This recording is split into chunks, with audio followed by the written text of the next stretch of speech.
So, Devon, causes of auditory processing disorder. I have to ask, can you be born with this thing? Can you inherit it? Yes, you can. So basically what you inherit is just some faulty wiring through your genes. Wow. So, even though you're born with it, we're suggesting that that can then be treated if it's discovered? Yes, very much so. So my question now is, like, if you're a teacher and you've got a classroom with a whole bunch of kids that you think, you often hear the teachers say, oh, that class that I've got, they're wild, that bunch of kids. We're suggesting that a whole bunch of students might actually have auditory processing disorder. Do we have any numbers on how many people do actually have it? I'm glad you've asked that question, Colin, because I've actually done a big search just recently into the literature, and I haven't been able to find any current statistics on incidence. There could be some research happening right now, but at this point in time we don't have an accurate percentage of the incidence in a classroom. But I would think in every classroom there's going to be at least one or two, or even up to 4 or 5 children that could have some aspects of auditory processing disorder. So it sounds to me then that educators could actually have even more of a role than just educating, in that through their suspicion or through their observation of students, and as an interesting point, observation of students is actually a legitimate form of assessment, would you believe, in terms of academic assessment. It's possible then, I guess, that teachers could play a role in helping science to perhaps bring these things, bring them up, or to make people aware of the fact that there are problems? Yes, no, the teacher is really the person at the coalface that's going to be observing these children. If you get an observant teacher who's aware of what that behaviour might mean, a behaviour they're seeing in a child, and what that might mean.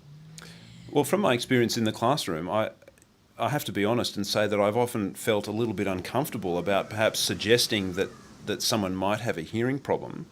Is that something that a teacher should feel uncomfortable about, or can we be open about it? Oh, be open about it, because I think an aware, informed teacher is obviously going to be a great benefit to a classroom of students.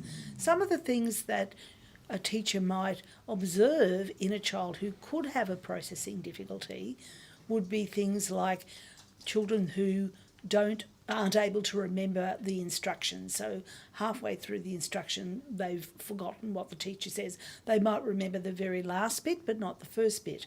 So when the teacher says to the students, get out your maths book, go to chapter 3, go to question 7, and do A, B, and C, your child with auditory processing will get B and C, but they won't have remembered the rest of it, and so they're looking at their mate to see, what did she say? What have I got to do? So they're just they're hearing bits and pieces. Yes, they're not hearing all of it.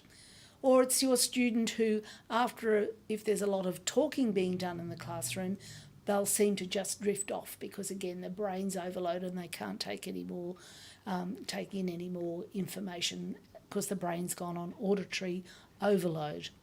Or those students who have a lot more difficulty when there's background noise. They don't do too badly if the classroom's quiet and there's just one person speaking, but if there's any amount of background noise, it can be a fan or traffic outside or air conditioning, they'll have a lot more difficulty processing the information. One of the big groups of children with auditory processing are those that have difficulty with literacy, aspects of literacy, particularly decoding and spelling, because they're having a difficulty with auditory discrimination. Right. Well, if you're, sorry to interrupt you there, but if you're suggesting that bad spelling is an indicator, then I have to say that all of my students have got auditory processing disorder. Well, I think bad spelling, I hate to say this, but I think some of that reflection is the way spelling is actually taught in classrooms these days. But for some students, their spelling issues are to do with the fact that they aren't able to analyse sounds within words, which is a skill you need to be a good speller. They can't hear the difference between a p and a b. Or when there's 3 consonants together in a word like splash, they maybe hear the s and the ul, but they virtually don't hear that p sound in there, so they have difficulty with that auditory analysis because of difficulties with processing speech sounds. Sounds like there could be a little bit of a crossover with that and dyslexia. Am I hearing that correctly? And in some aspects of some types of auditory processing disorder, there's a big correlation with dyslexia. Now, I'm not suggesting that auditory processing is a cause of dyslexia or that all children with dyslexia have auditory processing, but it certainly is the case that children with certain aspects of auditory processing disorder do have more difficulty with acquiring competent literacy skills. Wow. So let's just say, for example, and we might finish off with this one, let's just say that I was born a perfectly healthy baby and I had a reasonably normal upbringing, say to the age of 5. Is it possible for me to develop auditory processing disorder as I get older? You could have a processing disorder that up until 5 doesn't cause you any difficulty. But when you get on through school and as the language of the classroom becomes more complex and you're required to do more sophisticated things with your listening and processing, that your processing disorder becomes more apparent as you go through school. Okay, so that's a critical distinction there, isn't it? So something that could be seen as being perfectly normal for the first 5 years, where a parent of a young child could say, "Oh, that's just my kid," they might actually be overlooking something which could be the beginning of something quite serious. Exactly, and this does happen, Wow. particularly when we're thinking of language-based, and every subject has language-based, but for some students, when language becomes more complex and less literal, subtle aspects of auditory processing, as in not understanding sarcasm, because you're not able to make those fine distinctions between tone of voice. So I might not understand that something was a statement rather than a question.